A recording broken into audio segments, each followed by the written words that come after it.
Hello à tous, aujourd'hui je vous réserve un épisode sur le couple, une fois n'est pas coutume.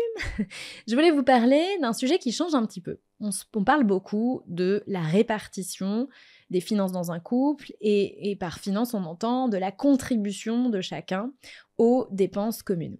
Et moi je voulais m'intéresser à un autre sujet aujourd'hui qui est qui décide quoi ? Et ces deux sujets sont intrinsèquement liés et j'avais envie de les décortiquer aujourd'hui. Justement, est-ce que les prises de décision sont liées ou non au niveau de contribution ? Je ne vous cache pas qu'il n'y a pas beaucoup de stats là-dessus, donc j'ai essayé de développer une réflexion sur le sujet pour vous guider, pour vous donner des pistes de réflexion sur comment organiser à la fois les finances de votre couple, mais surtout la prise de décision au sein de votre couple et vous éclairer sur est-ce qu'il existe actuellement dans votre couple des rapports de force qui mériteraient d'évoluer parce qu'ils ne sont pas nécessairement satisfaisants. Voilà donc le programme de cet épisode. Concrètement, la question soulevée, c'est est-ce que celui qui contribue plus devrait avoir plus de poids dans les décisions financières qui relèvent du couple, du foyer, des dépenses communes.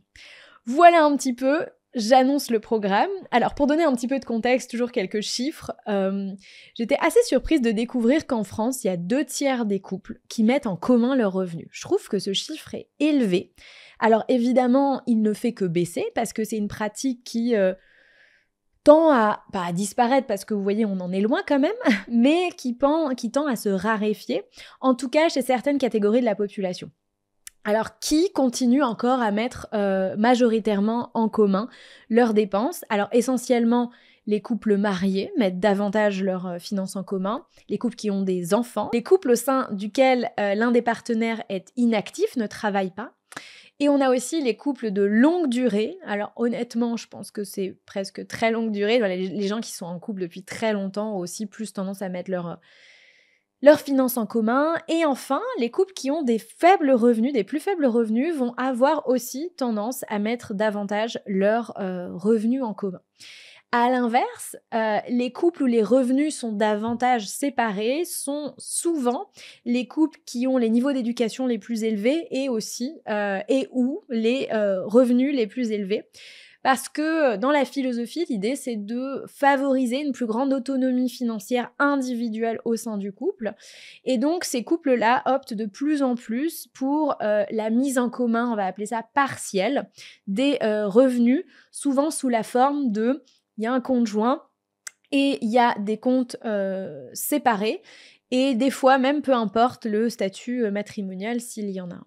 Donc l'objet de cet épisode, comme je vous l'ai dit, c'est pas vraiment de discuter de la bonne répartition. J'ai d'autres épisodes sur le sujet. J'ai pas le numéro, j'ai été feignante, je suis pas allée le chercher, mais j'ai déjà fait des épisodes sur la répartition des finances au sein du couple. L'idée là, c'est de questionner qui décide quoi. Et surtout, on a quand même 75% des couples en France pour lesquels il y a quelqu'un qui gagne plus que l'autre, et je vous le donne en mille, dans 75% des cas, c'est l'homme qui gagne plus que la femme. Donc, quand on parle d'inégalité au sein du couple, on ne parle pas d'une minorité, on ne parle pas d'une situation qui évolue drastiquement dans un sens de plus d'égalité. C'est encore ultra majoritaire que les hommes gagnent plus, donc qu'il y a des inégalités dans le couple et que c'est souvent au profit, alors je mets des guillemets, des hommes, c'est-à-dire que c'est plus souvent les hommes qui gagnent plus que les femmes. Est-ce pour autant que les hommes prennent davantage les rênes ? Est-ce qu'ils ont plus de poids dans les décisions financières ? Et c'est ça que j'ai questionné en réalité. Et pour pouvoir mener à bien cette réflexion, je me suis d'abord questionnée sur c'est quoi les dépenses communes et c'est quoi les dépenses individuelles. Et en fait, quand on est en ménage, l'essentiel des dépenses, la grande majorité des dépenses, sont des dépenses communes ou des dépenses du foyer. Pour toutes les personnes qui sont en couple et qui ont déjà été en couple, pour certains, vous vous rendez compte que vous connaissez moins le code de la carte bleue perso que le code de la carte bleue du compte joint si vous avez un compte joint et que vous l'utilisez. Parce que effectivement, vous vous rendez compte que finalement, vous sortez assez peu votre carte personnelle. Vous allez globalement sortir votre carte personnelle pour tout ce qui est shopping personnel. Pour les femmes, ça va être la beauté et l'esthétique, donc l'habillement. Mais les dépenses communes, c'est le logement. Alors, c'est pas des paiements en carte bleue en général, ce sont des prélèvements, mais c'est les plus grosses charges d'un foyer et d'un individu sont le logement, toutes les charges qui sont liées au logement, l'énergie, l'eau, mais aussi l'ameublement, la déco. Voilà, encore une fois, tout ce qui a trait au logement sont des dépenses qui sont communes, les travaux, etc. L'alimentation, ce sont des dépenses communes, même si évidemment, il y en a peut-être un qui a un plus gros appétit que l'autre, mais ce sont des dépenses communes. Et évidemment, tout ce qui a trait aux enfants, donc les enfants, qu'ils soient grands ou petits, leurs loisirs, leur éducation et leur santé, leur habillement, enfin tout quoi. Les vacances sont souvent des dépenses communes, encore une fois, peu importe la clé de répartition. Est-ce qu'on est dans une contribution 10-90, ça reste des dépenses communes, quand on part ensemble en vacances évidemment. Et dans une moindre mesure, c'est pas toujours le cas et ça dépend des foyers, les dépenses de transport peuvent être des dépenses communes. J'entends par là les véhicules, voitures, motos, etc. Alors moins les deux roues. Et quand on fait du transport en commun, en général, c'est plutôt considéré comme des dépenses personnelles que des dépenses communes. Et quand il y a plusieurs véhicules au sein d'un même foyer, c'est pareil, on peut considérer qu'il y a un véhicule pour une personne, un véhicule pour une autre et que c'est des dépenses séparées. Sinon, quand il y a un véhicule dans un foyer, c'est vrai que en général, encore une fois, c'est pas pour tout le monde, on va considérer que c'est une dépense commune parce que le véhicule sert aux deux ou aux besoins de la famille, notamment dans le cas où il y en a qu'un des deux qui a le permis, mais il véhicule tous les membres de la famille et donc ça reste une dépense commune. Et donc, quand on met bout à bout la somme de toutes ces choses qu'on dépense pour le couple ou / le foyer ou la famille, on a à peu près ce chiffre où il y a 60 à 90% de ce qu'on dépense qui relève de dépenses communes. Le reste étant, comme je le disais, donc l'habillement, les loisirs personnels, pour les femmes, la beauté et l'esthétique, et pour les hommes, on en reparlera, l'high-tech notamment quand c'est évidemment un loisir, donc ça peut être le gaming ou d'autres sujets high-tech, ça peut être la musique, les instruments de musique, enfin ce genre de choses. À partir du moment où on a des dépenses communes qui concernent plusieurs personnes, mais que les clés de répartition de la contribution ne sont pas égales et sont proportionnelles, la question se pose, qui décide quoi? Qui décide de ce qu'on achète? Qui décide de quand est-ce qu'on l'achète? Qui décide de combien on met? Du coup, de quel niveau de qualité, de standing, etc. Et qui décide de la priorisation des différents achats ou investissements que fait un foyer? Je dis souvent, l'argent, c'est la vie. Pourquoi est-ce que j'ai cette formule qui est un peu choc? Parce que ce qu'on fait de notre argent devrait, alors l'est dans les faits, est un reflet de ce que sont nos vraies priorités. Parce qu'il y a les priorités qu'on s'invente, on se raconte que c'est des priorités, mais en fait, dans les faits, ça n'en est pas du tout. Et puis, il y a les vraies priorités. C'est-à-dire celles où vraiment l'argent nous dit « Ah bah la priorité dans ta vie, c'est visiblement pas de préparer ton avenir, mais c'est vraiment de passer du bon temps en vacances. » Donc, on peut se raconter tout ce qu'on veut, mais la vérité, c'est que l'argent raconte une histoire. Et c'est l'histoire de qu'est-ce qui est important pour moi, qu'est-ce que je valorise et qu'est-ce que j'entends faire de ma vie présente et future. C'est pour ça que je dis que l'argent, c'est la vie, parce que littéralement, quand on trace vos comptes en banque, on est capable de dire, quand je dis on, je serais parfaitement capable, en retraçant votre compte en banque, de dire quel est votre intérêt dans la vie, quelles sont vos valeurs et qu'est-ce qui a de l'importance pour vous. Et à ce titre, dans un couple, à partir du moment où on parle de dépenses communes, il y a forcément la nécessité de discuter de qu'est-ce qu'on veut faire de cet argent. Est-ce qu'on le dépense maintenant, plus tard, combien, dans quoi, quelles sont nos priorités? Et ça, force est de constater qu'il n'y a quand même pas énormément de couples qui se posent ces questions régulièrement. Et autre chose qui est là parfaitement logique, il y a au moins 2 individus dans un couple. Après, il y a des enfants aussi au sein du foyer, ça dépend de leur âge, mais on va dire qu'il y a au moins 2 adultes dans la pièce dans un couple. Et donc, c'est parfaitement logique que, à partir du moment où il y a 2 individus, que ces 2 individus aient des visions qui sont peut-être un petit peu différentes de ce qui est prioritaire, de combien on devrait dépenser, pourquoi, et de la manière dont devrait être orchestré le budget ou les investissements, parce que chacun peut avoir une vision un petit peu différente de la vie, de ce qui est sécurisant ou non, de ce qui est suffisant en matière de sécurité, de ce que chacun considère être le niveau de sécurité financière, de ce que chacun entend faire de son argent qui a en partie contribué. Et donc, je dirais que le préalable quand même à tout ça, ça reste de se poser la question, chérie, comment tu vois la vie, quoi? Et ça, c'est un préalable à la discussion de, OK, qu'est-ce qu'on décide et qui décide quoi et qui tranche quand on n'est pas d'accord. C'est pour ça que des couples qui ne parlent pas d'argent, pour moi, ce sont des couples qui meurent, parce que ça veut dire que ce sont des couples qui ne se posent pas les vraies questions fondamentales sur qu'est-ce qui nous rassemble, qu'est-ce qui nous sépare un petit peu, et comment on construit notre avenir commun, et comment on utilise notre argent pour construire cet avenir commun. Je donne quelques exemples, mais qui peuvent être des divergences qui sont finalement des arbitrages qui peuvent se poser et qui peuvent résonner dans votre vie à vous. Est-ce qu'on achète des nouveaux jouets éducatifs pour les enfants ou est-ce qu'on met de côté pour les prochaines vacances? Pas de bonne réponse à cette question, mais chacun peut avoir une idée de ce qui est plus important. Est-ce qu'on refait la cuisine ou est-ce qu'on remplace la télé du salon? Est-ce qu'on met, est-ce que 10 000 € d'épargne de précaution c'est suffisant ou est-ce qu'il faut plus? Est-ce qu'on investit en bourse ou est-ce qu'on investit en immobilier? Est-ce qu'on s'achète une résidence secondaire ou est-ce qu'on privilégie l'éducation des enfants, leur scolarisation, etc. Est-ce qu'on se fait des vacances 5 étoiles ou est-ce qu'on met plutôt des sous de côté et on privilégie des vacances dans la famille pour pouvoir faire d'autres projets? Il n'y a pas de bonne réponse, mais il y a des conceptions qui peuvent se heurter. Et donc, dans ce cas-là, qui décide? Eh bien, il y a des sortes de précarés. C'est-à-dire que celui qui va avoir la primeur de la décision est en général celui qui a la primeur de la dépense sur ce sujet-là. Et en matière de dépenses, dans un couple, elles sont assez genrées. C'est-à-dire que chacun a un peu des domaines de prédilection et ça, les statistiques le montrent assez bien. Les femmes, globalement, elles vont prendre en charge les dépenses qui concernent les enfants. Elles vont prendre en charge les dépenses de santé. 70% de plus que les hommes.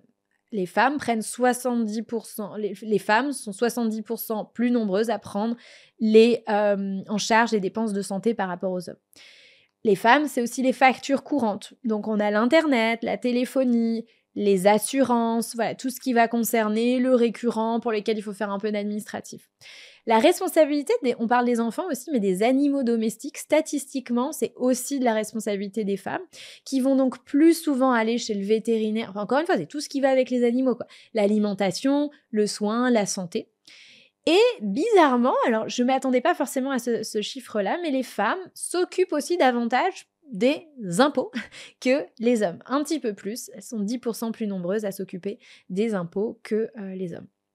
Les hommes ont aussi des chasses gardées, et vous allez voir, c'est un peu différent, mais je suis sûre que ça va résonner avec une bonne partie d'entre vous. Les hommes, c'est la gestion des placements financiers et de l'épargne. Voilà, qu'est-ce qu'on met de côté et qu'est-ce qu'on en fait et comment on l'investit. Les hommes vont être impliqués plus que les femmes dans les grosses décisions d'achat. Et donc, les grosses décisions d'achat, c'est par exemple les voitures, les véhicules, évidemment l'immobilier. On dit toujours c'est la femme qui décide, mais effectivement, c'est la femme qui a un coup de cœur et qui dit est-ce qu'on achète ou pas. Mais on va dire que l'implication des hommes, et notamment sur le plan financier, va être plus important.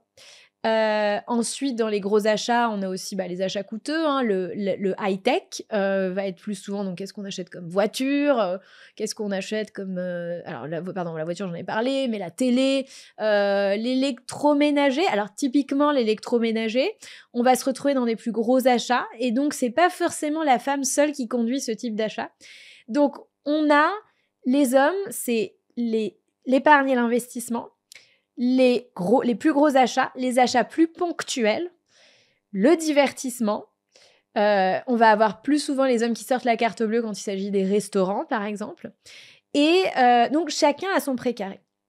Et donc, ce qui va se passer, c'est que à partir du moment où on a dit que c'était ça, comme les femmes gèrent les enfants, les factures d'internet, etc., on a plus des dépenses récurrentes et les hommes plus des décisions exceptionnelles. Dans les deux cas, ce qui va se passer, c'est qu'on va considérer que celui qui a plus la responsabilité de la dépense ou qui a plus l'habitude de dépenser dans ce domaine-là va être le plus sachant et donc aura le mot final.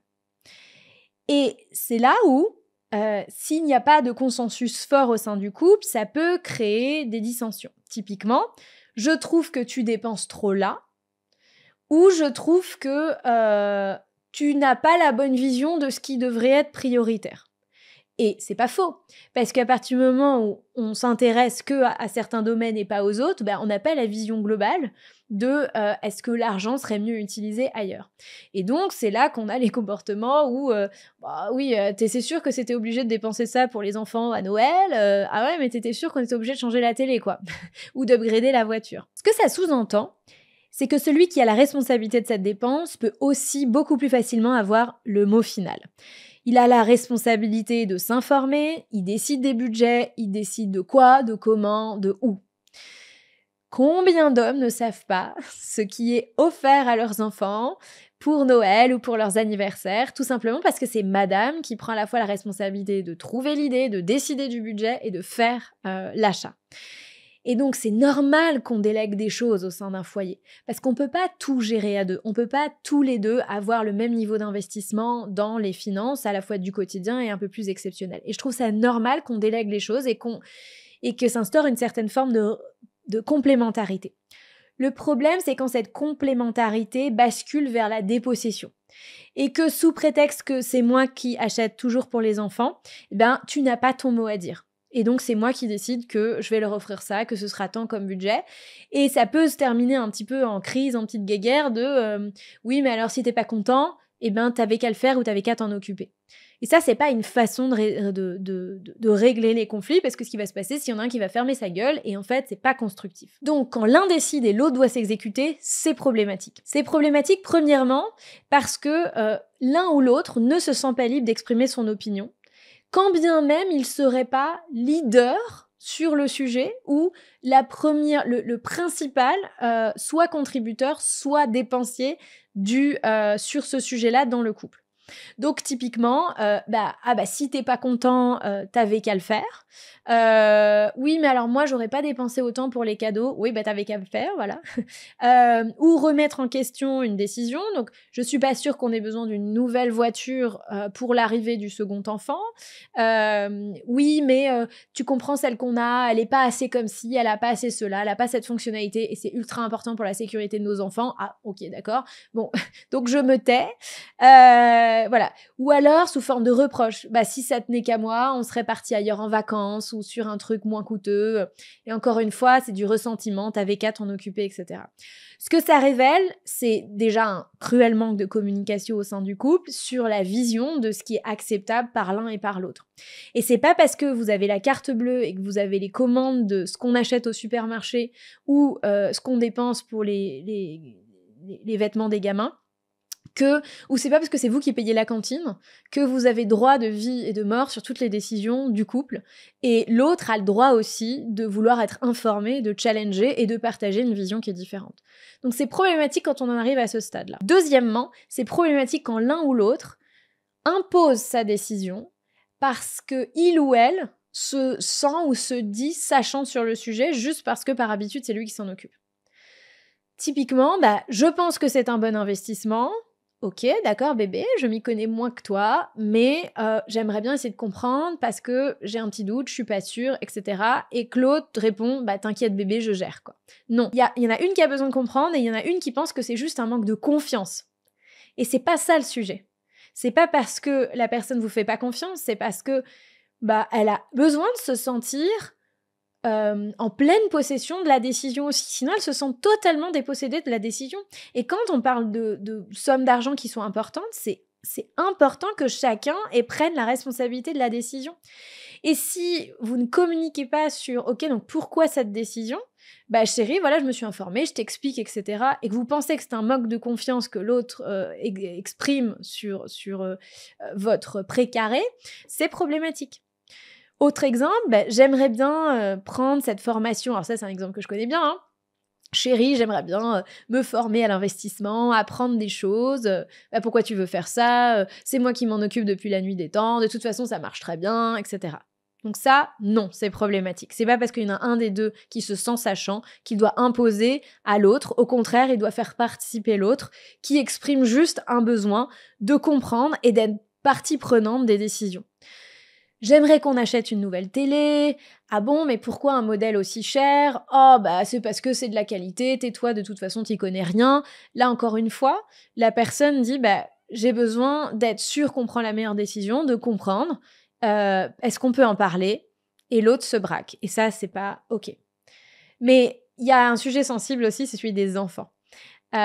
J'ai décidé j'allais acheter un nouveau jouet, un nouveau truc éducatif, un nouveau machin pour les enfants. Et donc, dès qu'on touche aux enfants et qu'on remet en cause les décisions qu'on prend sur les enfants, on peut se froisser. Oui, mais tu comprends pas, c'est pour eux, je veux leur bien, c'est pour leur développement. Oui, mais on a droit aussi de questionner les choix financiers relatifs aux enfants. C'est pas parce que on parle des enfants que il doit y avoir un tabou financier autour de ce qu'on dépense pour les enfants.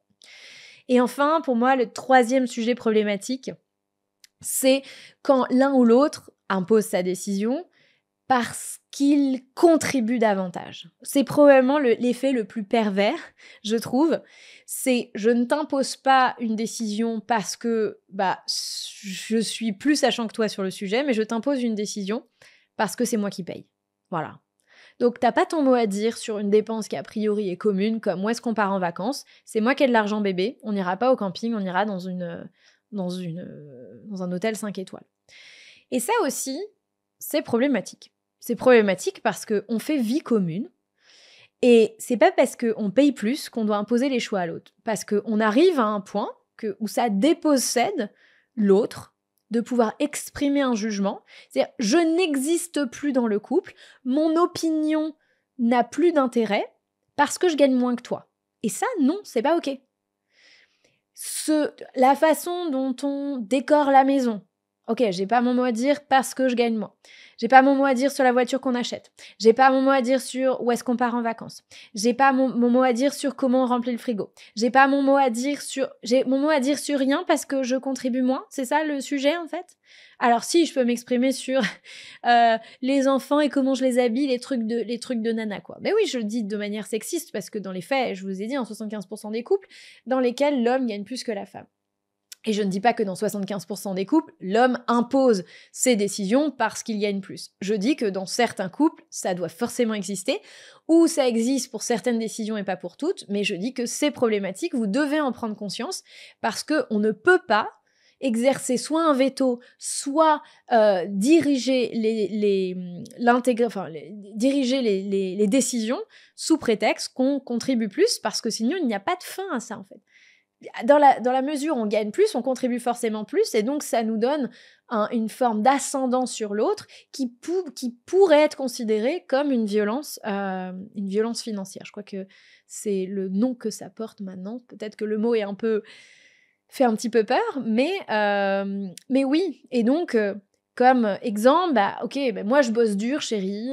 Donc sous-entendu, parce que c'est jamais dit comme ça. C'est jamais dit sous la forme de je gagne plus, donc c'est moi qui décide. Souvent, c'est dit d'une manière détournée, c'est-à-dire je travaille dur, tu sais. Donc moi, j'aimerais bien qu'on se fasse vraiment plaisir. J'aimerais bien que pour une fois, on se fasse plaisir parce que je travaille dur.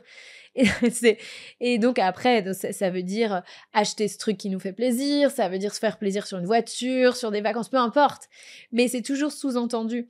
Et donc l'autre est complètement dépossédé de la discussion. Ok, si lui a une autre vision des priorités, tant pis, il peut pas. Il peut pas parce que c'est pas lui qui contribue, lui ou elle. Voilà. Et je trouve que c'est malsain parce que ça instaure un rapport de force au sein du couple. Ça empêche l'autre d'être honneur des décisions. Ça empêche l'autre de pouvoir prendre le lead sur certaines décisions. Ça empêche l'autre de devenir sachant et éduqué sur les questions d'argent, parce que souvent on en arrive aussi jusque-là. Oui, mais tu vas te former sur l'investissement de quoi? De toute façon, c'est mon argent. Donc, t'as pas le droit de devenir sachant sur quoi que ce soit. De toute façon, on investit à deux, on est un couple, mais comme c'est essentiellement mon argent, il n'y a aucune raison que ce soit toi qui décides de comment on investit mon argent. C'est ça la vérité. Parce que ta contribution est tellement mineure que ça n'est pas toi qui peut t'intéresser au sujet. Évidemment, vous comprenez bien pourquoi là je l'exprime de manière caricaturale, mais vous comprenez bien pourquoi c'est problématique. Donc, quelle solution à ces situations? Si vous vous retrouvez dans l'une ou l'autre de ces situations et que vous avez l'impression que de manière ponctuelle ou récurrente dans votre couple, il y a un déséquilibre sur qui prend les décisions, ou vous avez l'impression qu'il y a un certain tabou ou que vous n'avez pas suffisamment voix au chapitre, et que l'un ou l'autre des deux parties du couple, vous n'avez pas l'impression d'être pleinement intégré dans les décisions financières et d'avoir voix au chapitre. Je vous conseille quelques questions à se poser régulièrement dans des money talks. Voilà, parler d'argent, c'est vraiment un remède énorme dans un couple. Donc moi, le conseil, évidemment, c'est de parler d'argent. Mais pas juste, vous asseyez sur un canapé, bon alors parlons d'argent.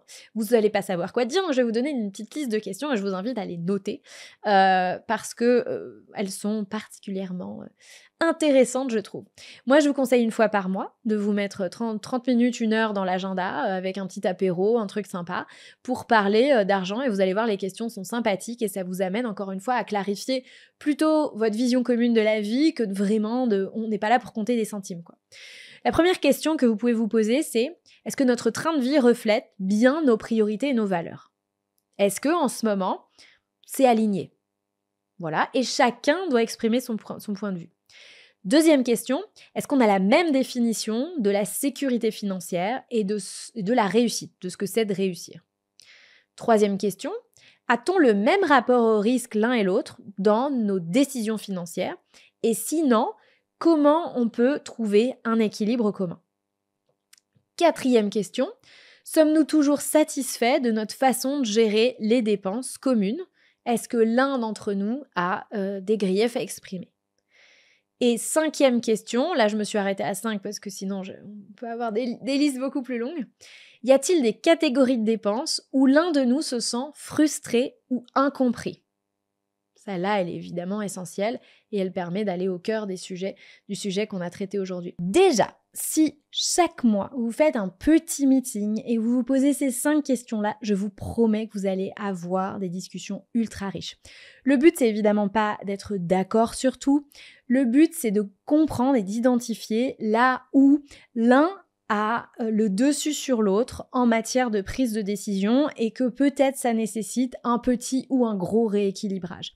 Donc de mettre en lumière les zones les plus faibles sur le sujet de l'argent dans le couple pour pouvoir évidemment y apporter des solutions le plus rapidement possible. Je vous livre, j'ai des tas et des tas de questions aussi, mais je vous en livre quelques-unes de plus si vous avez envie de prolonger l'exercice. Sommes-nous à l'aise avec notre niveau d'épargne par rapport à nos projets? En gros, est-ce qu'on chacun trouve qu'il y a une cohérence ou qu'en fait on fait n'importe quoi? Autre question, y a-t-il des dépenses récurrentes qu'on pourrait réduire sans affecter notre qualité de vie? Quelle place veut-on donner à l'investissement pour ne plus dépendre uniquement de nos revenus du travail? Intéressant comme question. Et enfin aussi sur la question de l'investissement, avons-nous une stratégie d'investissement qui soit claire et compréhensible par nous deux? Voilà, ça aussi, ultra important. Parce que avons-nous une stratégie d'investissement claire et compréhensible? Il y a peut-être un des deux qui va répondre oui, et peut-être que l'autre non. Et donc, c'est intéressant, encore une fois, de se poser la question. Ce pas des questions qu'on se pose souvent, et je vous conseille de le faire plus régulièrement. Si vous n'avez jamais encore eu de discussion sérieuse sur l'argent, parce qu'il y a beaucoup de couples qui me disent « Ouais, non, on parle d'argent tout le temps. » Oui, mais enfin, si vous parlez de payer les factures et des trucs du quotidien, ce ne sont pas des discussions d'argent sérieuses et profondes qui vous permettent d'aligner votre vision. Donc comment on fait pour ça? On écoute mon épisode 162, comment parler d'argent efficacement en couple. Je vous donne les 4 règles, les 4 principes de base pour une conversation de couple réussie sur l'argent. Et puis sinon, ce sera tout pour aujourd'hui. On se retrouve très bientôt pour un nouvel épisode. D'ici là, prenez soin de vous et de vos finances. Ciao, bye bye!